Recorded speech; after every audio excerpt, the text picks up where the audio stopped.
आप सभी को जय मसीह की। आज का वचन इफिसियों की किताब, उसमें 3 अध्याय और 11वां वचन। इसमें लिखता है, उस सनातन मनसा के अनुसार जो उसने हमारे प्रभु यीशु मसीह में की थी। मेरे प्रियो, आज का वचन इफिसियों की पुस्तक से है, जो कि पौलुस का लिखा हुआ एक पत्र है, जो उसने इफिसियों की कलीसिया के बारे में लिखा या फिर उनको संदेश देने के लिए लिखा। जैसा कि आप सभी जानते हैं बाइबल पढ़ते हुए कि पौलुस शुरुआत से, अगर पौलुस का जीवन को हम देखेंगे तो बहुत बड़ा मसीह विरोधी के रूप में हम उसको देख सकते हैं। इतना बड़ा वो विरोधी था कि बिल्कुल वो, अगर हम पढ़ते हैं तो उससे हमको ये चीज़ मालूम होता है या पता चलता है, हम अंदाज़ा लगा सकते हैं कि मसीह के पीछे चलने वालों से एक तरीके से घृणा करता था। और मसीह में आने से जस्ट पहले तक भी वो मसीह के पीछे चलने वाले लोगों को ठोकर पहुंचाने या ठेस पहुंचाने का ही इरादा से वो निकला हुआ था। और बीच रास्ते में परमेश्वर का काम उसके जीवन में हुआ। और देखिए, इतना क्रूर इंसान, इतना मसीहियों से घृणा करने वाला व्यक्ति 3 दिन के अंदर बदल गया। मेरे प्रियो, परमेश्वर का कार्य ऐसा ही है। वो आसमान से भोजन बरसाने वाला और पत्थर से पानी निकालने वाला परमेश्वर इंसान को 3 दिन में बदलने वाला परमेश्वर है। मेरे प्रियो, उसके लिए कोई भी काम अनहोना नहीं है। वो जो चाहता है वो करता है। आगे हम देखते हैं, पौलुस जब बदल गया है ना, उसके बाद उसने बहुत सारा कष्ट अपने ऊपर सहा, बंदी गृह में रहा है ना, और मसीह के प्रचार के लिए भी उसने कष्ट उठाया। उसके बाद मसीह की कलीसिया अच्छी रीति से चलने के लिए वो कलीसियाओं को अपने विचार, अनुभव को पत्री के रूप में लिखकर उन्हें बताता था। तो आज का जो वचन है इफिसियों की कलीसिया को जो पौलुस ने पत्री जो लिखा उसके बारे में है। यहाँ पर हम कुछ बातों से ज़्यादा पौलुस के बारे में देखते हैं।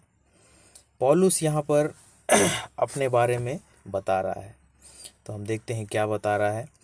उससे पहले जो 11 पद में लिखा हुआ है, जो कीवर्ड है इस वचन का, उस सनातन मनसा के अनुसार। सनातन मनसा, यहाँ पे कीवर्ड हम इसको पकड़ सकते हैं। एक सनातन मनसा, इसमें सनातन का मतलब है जो शुरुआत से था।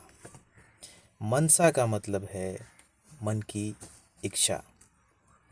जो शुरुआत से मन की इच्छा है ना, परमेश्वर की सनातन मनसा है ना। परमेश्वर का शुरुआत से, जब मेरे ख्याल से इस धरती को परमेश्वर बना रहा था है ना, आकाश, पृथ्वी, जल, ये सारी चीज़ों को जब अलग किया, अंधेरा को अलग किया, पेड़ पौधे, जानवर जब भी बनाया, उस समय से यानी कि सनातन से उसके मन की इच्छा थी, सनातन मनसा थी। और आगे लिखता है, जो उसने हमारे प्रभु यीशु मसीह में की थी। प्रभु यीशु मसीह के द्वारा करने का परमेश्वर का कोई एक इच्छा था। उसको हम जब ये 3 अध्याय को हम शुरुआत से पढ़ते हैं, उसके बीच में वो चीज़ आएगा। तो हम देखते हैं, पहला पद में लिखता है पौलुस इफिसियों के लिए लिखता है, इसी कारण मैं पौलुस, जो तुम अन्य जातियों के लिए मसीह यीशु का बंधुआ हूँ। मेरे प्रियो, यहाँ पर जो परमेश्वर का कार्य पौलुस के जीवन में जो पहला कार्य हुआ वहाँ पर हम देखते हैं। जब पौलुस को दिखना बंद हो गया है ना, उस समय परमेश्वर ने अपने जन को पौलुस के पास में भेजना चाहा और उसको बोला कि जा पौलुस के पास जाकर मेरी बातों को ऐसे ऐसे बताना, तब वो ठीक हो जाएगा। लेकिन जो परमेश्वर का जन जानता था पौलुस की क्या करता है, मसीह लोगों से घृणा करता है और बहुत क्रूर इंसान है, तो उसने परमेश्वर के शब्दों को सुनकर फिर दोबारा कहा कि नहीं प्रभु, वो तो ऐसे ऐसे है, उसके पास मैं क्यों जाऊं। तब परमेश्वर दोबारा उससे कहते हैं कि नहीं, तू जा, मैंने उसको अन्य जाति राजाओं और इज़राइलियों के लिए है ना नियुक्त किया है कि उनको सुसमाचार सुनाए, परमेश्वर के मार्गों में ले आए, उनको परमेश्वर का मार्ग दिखाने के लिए उसको नियुक्त किया है। तो वहाँ पर जो परमेश्वर कह रहा है अन्य जातियों के लिए नियुक्त किया है, यहाँ पर उसी बात को वो कहता है, मैं पौलुस जो तुम अन्य जातियों के लिए मसीह का बंधुआ हूँ। बंधुआ का मतलब हम देखते हैं, बंधुआ मतलब उसका जो कोई एक व्यक्ति कर्जदार रहता है, वो कर्जा नहीं चुका पाता है तो उसके लिए वो कार्य करता है। यहाँ पर पौलुस अपने आप को यीशु का बंधुआ हूँ ऐसे बता रहा है, यानी कि यीशु मसीह का कर्जदार अपने आप को पौलुस बता रहा है, और वो भी ऐसा कर्ज जो वो नहीं चुका सकता, इसीलिए वो यीशु मसीह का कार्य कर रहा है। लिखा है, तुम अन्य जातियों के लिए मसीह यीशु का बंधुआ हूँ। मेरे प्रियो, हम अन्य जाति लोग, हम इज़राइली नहीं हैं, इज़राइल में पैदा नहीं हुए, हम यहूदी नहीं हैं, हम दाऊद के घराने से नहीं आते हैं, इसीलिए हम लोग अन्य जाति हैं, हम नए नियम के इज़राइली लोग हैं। तो पहले हम अन्य जाति थे, तो हमारे लिए वो यीशु मसीह का बंधुआ बन गया। यीशु मसीह का कर्ज उसके ऊपर है ना, इसीलिए वो अपने आप को बंधुआ कह रहा है यीशु मसीह का। वो कर्ज तो चुका नहीं पाएगा, लेकिन यीशु मसीह का कार्य वो करेगा। और आगे लिखता है, यदि तुमने परमेश्वर के उस अनुग्रह के प्रबंध का समाचार सुना हो जो तुम्हारे लिए मुझे दिया गया। देखिए मेरे प्रियो, यहाँ फिर से वही बात को बता रहा है, यीशु मसीह का बंधुआ है तो बंधुआ को कार्य करना पड़ता है। उसको क्या कार्य दिया गया, यहाँ पर वो बता रहा है, उस अनुग्रह के प्रबंध का समाचार जो तुम्हारे लिए मुझे दिया गया। जब वो यीशु मसीह का बंधुआ बन गया, उसे एक कार्य दिया गया। क्या कार्य है? अनुग्रह के प्रबंध का समाचार। मेरे प्रियो, पौलुस को काम मिला है, किसके लिए? अन्य जातियों के लिए। और वो काम क्या है? अनुग्रह के प्रबंध का समाचार, है ना। वो किस लिए दिया गया है? हमारे लिए। जो मेरे प्रियो, परमेश्वर का वचन में बहुत सारा भेद होता है, इसीलिए नया नियम में यीशु मसीह बहुत बार अपनी बातों को दृष्टांत के माध्यम से कहते थे कि भेद क्यों होता है, कि भेद एक स्पेसिफिक मतलब उसको हम कह सकते हैं छिपा हुआ बात, भेद भरी जो बात है वो छिपा हुआ बात हम मान सकते हैं। वो भेद में इसलिए होता है कि वो चीज़ सही आदमी तक पहुंचना चाहिए, और सही आदमी या फिर जिसको जो उसको बना रहा है, भेद का जो बात जो रख रहा है, वो जिसको चाहता है वो उस बात को समझ सके। एक हिसाब से पासवर्ड के जैसा, है ना। पासवर्ड हम ऐसे ही किसी को नहीं बता देते हैं, जिसको हम देना चाहते हैं उसी को ही हम देते हैं या बताते हैं। उसी प्रकार से भेद का जो बात है पौलुस को दिया गया, है ना। यहाँ तीसरा अध्याय में उसी बात को लिखता है, भेद के बारे में कहता है, अर्थात यह कि वह भेद मुझ पर प्रकाश के द्वारा प्रकट हुआ, जैसा मैं पहले संक्षेप में लिख चुका हूँ। मेरे प्रियो, हम जो अन्य जाति लोग हैं उनके लिए भेद का बात प्रकाश के द्वारा पौलुस के ऊपर प्रकट किया गया। वही है अनुग्रह का प्रबंध। हमारे लिए अनुग्रह कहाँ से आता मेरे प्रियो? हम चलते फिरते हमको ज्ञान आ जाता है ऐसा तो नहीं है। हम कहीं स्कूल में जाते हमको पढ़ाया जाता वो तो नहीं है। हमारे लिए अनुग्रह कि परमेश्वर ने हमको अपना संतान बताया बना दिया है ना, तो हमको उसके मार्गों में चलना है। उसके मार्गों में चलने के लिए कोई मार्ग बताने वाला भी होना चाहिए। तो पौलुस को परमेश्वर ने नियुक्त किया और यह कहता है वह भेद मुझ पर प्रकाश के द्वारा प्रकट हुआ। मेरे प्रियो, परमेश्वर का कार्य हमारे समझ से परे है मेरे प्रियो। एक आम इंसान को परमेश्वर का काम समझना बिल्कुल अनहोना है जब तक परमेश्वर ना चाहे। तो वही जो परमेश्वर का इच्छा पौलुस के जीवन में हुआ कि पौलुस को प्रकाश के द्वारा वो भेद बताया गया, है ना। कितना मनोहर बात है मेरे प्रियो, कितना मनोहर कार्य है मेरे परमेश्वर का कि वो जो अन्य जाति थे, हम उसको जानते नहीं थे, हमको उससे कोई लेना देना नहीं था जब तक हम उसको नहीं जानते थे परमेश्वर को। हमारे लिए उसने पौलुस को चुना। वो चाहता तो बहुत से 12 चेलों में से कोई किसी को भी चुन सकता था, है ना, पौलुस के जैसा कार्य करने के लिए। कलीसियाओं को अपने पत्रियों के द्वारा मजबूत बनाने के लिए वो बातों को बताता था, अनुभवों को साझा करता था। ऐसे कोई किसी को भी कोई अच्छा कार्य करने वाले जो शुरू से अच्छा कार्य कर रहा उनको चुन सकता था, लेकिन उसने चुना किसको? पौलुस को, जो एकदम इतना कट्टर विरोधी था, घृणा करता था, शायद मैं ऐसा समझता हूँ जब मैं पढ़ता हूँ, है ना। ऐसे व्यक्ति को चुनकर हमारे सामने खड़ा किया। क्यों खड़ा किया मेरे प्रियो? हमारे लिए एक नमूना बने कि परमेश्वर ऐसे ऐसों से भी कार्य करा सकता है। वचन में लिखता है कि दूध पीवों से भविष्यवाणी कराने वाला वह परमेश्वर है। आप कभी एक छोटा दूध पीने वाला बच्चा से ऐसा एक्सपेक्ट कर सकते हैं कि वो खड़ा होकर भविष्यवाणी करेगा? नहीं करेंगे मेरे प्रियो। हम खुद भी जब तक अपनी नज़रों से नहीं देखेंगे तब तक हम एक्सपेक्ट नहीं करेंगे, उम्मीद ऐसा नहीं लगा सकते हैं ना इसी किसी भी रैंडम बच्चे को देख के कि ये खड़ा होकर भविष्यवाणी करेगा। लेकिन मेरा परमेश्वर चाहेगा तो बच्चा भी खड़े होकर वो हो सकता है तलवार भाला उठाकर पूरी की पूरी सेना से लड़ सकता है परमेश्वर चाहे तो, और परमेश्वर चाहे तो वो भविष्यवाणी भी कर सकता है। तो उसी प्रकार से उसने पौलुस को चुना कि हमारे लिए, है ना, भेद का बात परमेश्वर के प्रकाशन के द्वारा पाए और हमको बताए। किस लिए? इसको हम देखते हैं 6वां अध्याय में, है ना।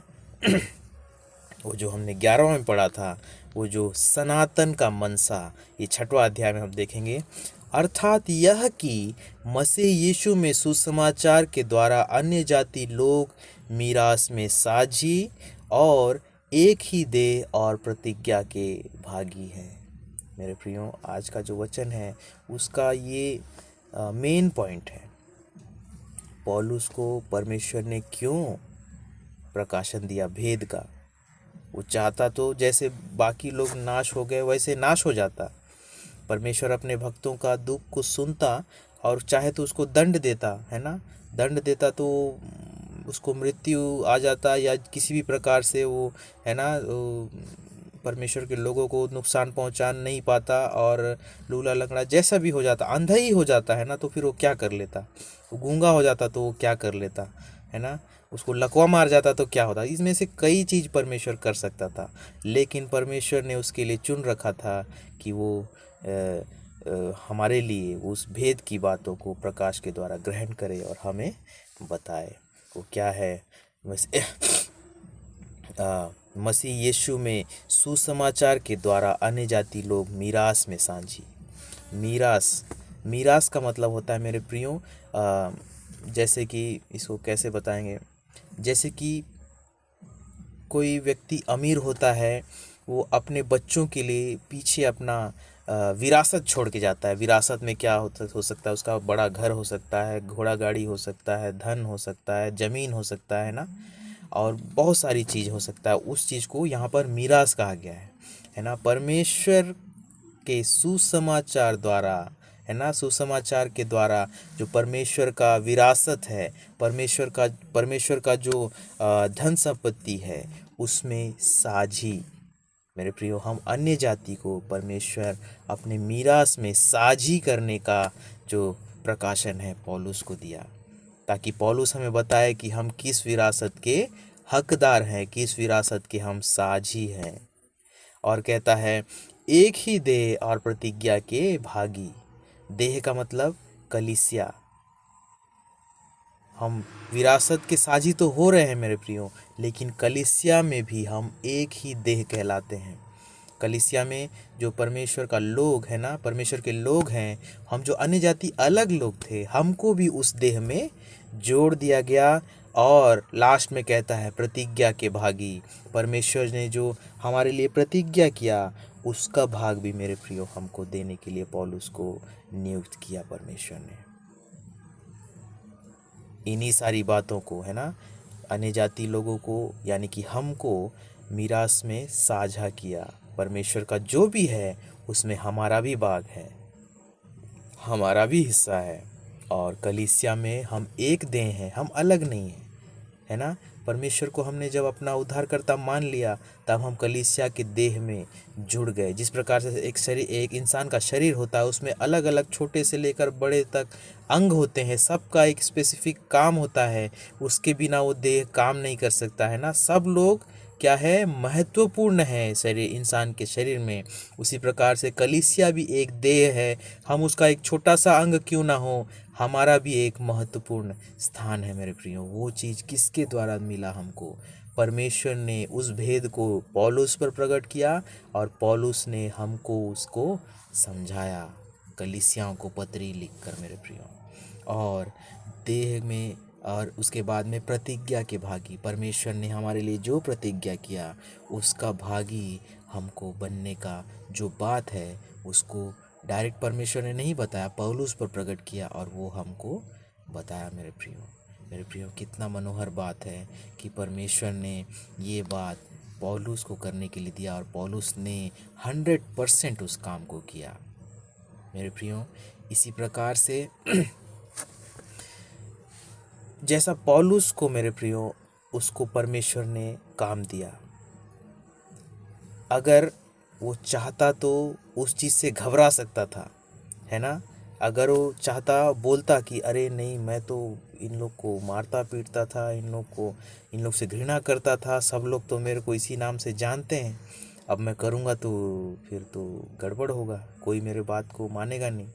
लेकिन उसने परमेश्वर के द्वारा दिया हुआ एक अवसर को बहुमूल्य समझा और उसके लिए उसने कार्य किया मेरे लो प्रियो। Power connect power outlet. कल हमने जैसे बात किया, हम अपना एक लोगों के सामने एक छवि बना लेते हैं ना, तो लोग हमको उसी प्रकार से जानते हैं, तो हमको उस छवि से निकलने में बहुत दुख होता है, तकलीफ़ होता है। लेकिन हम एक एक कदम बढ़ाते जाते हैं तो धीरे धीरे वो तकलीफ़ और वो दुख हमारे जीवन में आता है, लेकिन हम उससे उबर जाते हैं। उसी प्रकार से पौलुस ने उस प्रतिज्ञा को जो परमेश्वर का जो उसके लिए काम सौंपा गया है ना, उसको उसने एक्सेप्ट किया। तकलीफ़ तो आया, बंदी गृह में आया, उसने हर एक बात के लिए तकलीफ़ भी उठाया, लेकिन वो लास्ट में सफल हुआ। और आज हम देखते हैं पौलुस को, है ना, पौलुस के बारे में सुनते हैं, परमेश्वर का अनुग्रह उसके जीवन में देखते हैं, कितना बड़ा उसके ऊपर अनुग्रह हुआ। उसी चीज़ को हम पढ़ते हैं, उस सनातन मनसा के अनुसार जो उसने हमारे प्रभु यीशु मसीह में की थी, कि हम उसके भाग में भागी हो जाएं, हम कलीसिया के देह में एक देह हो जाएं, और जो प्रतिज्ञा उसने की उसके भी हम भागी हो जाएं। मेरे प्रियो, परमेश्वर का वचन हमको बार बार ये चीज़ बताता है कि हम उसकी संतान हैं। तो अगर हम उसकी संतान हैं तो उसके हर एक मीरास में, यानी कि जो विरासत वो पीछे छोड़ा हुआ है, उसके भी हम भागी हैं मेरे प्रियो। उसके भागी हम तब तक रहेंगे जब तक हम प्राण देने तक विश्वासी ना रहें। अगर हम अपने विश्वास को खो देंगे तो हम नाश होने की ओर बढ़ चलेंगे। हमारा जीवन उस अंधकार की ओर चला जाएगा जो अनंत आग की ओर ले जाता है मेरे प्रियो। पौलुस भी वैसे ही जा रहा था, लेकिन उसने मसीह की बुलावट को सुनकर सही समय पर अपना जीवन बदल दिया, उसकी पुकार को समझा, सुना और पहचाना, और वो उस भाग का भागी हो गया, उस मिरास का भागी बन गया मेरे प्रियो। और उस मिरास का भागी बनने के बाद वो बैठा नहीं, दूसरों को भी उसने उस मिरास का भागी बनने के लिए सुसमाचार सुनाया, जैसे कि उसको नियुक्त किया गया था। मेरे प्रियो, इस वचन को जब हम सुनते हैं तो हमको भी उस चीज़ को कोशिश करना है, खोजना है कि कहीं जे पौलुस के जैसा मुझे भी कोई बुलाहट तो नहीं है, पौलुस के जैसा मुझे भी किसी प्रकार का भेद मेरे जीवन में खोला तो नहीं गया कि मैं दूसरों को उस भेद को बताऊं। मेरे प्रियो, इस वचन को मनन कीजिए, आप कोशिश कीजिए कि परमेश्वर का वचन आपके कानों तक पड़े और उसको आप समझ सकें। कई बार मेरे प्रियो, संसार का भी आवाज़ होता है, वो जो गलत आवाज़ भी हमारे कानों में पड़ता है, हम उसको समझ नहीं पाते और गलत चीज़ों में हम पड़ जाते हैं। लेकिन मेरे प्रियो, आप प्रभु से प्रार्थना कीजिए कि वो उसके वचन को सुनने के लिए, उसकी आवाज़ को हमारे जीवन में सुनने के लिए और उसका भेद जो हमारे ऊपर प्रकट किया उसको पहचानने के लिए प्रभु सहायता करे। मेरे प्रियो, इस वचन को अपने मन में पकड़े रहिए, इस वचन को मनन करते रहिए और इस वचन से आप सभी को आशीष मिले। आप सभी को जय मसीह की।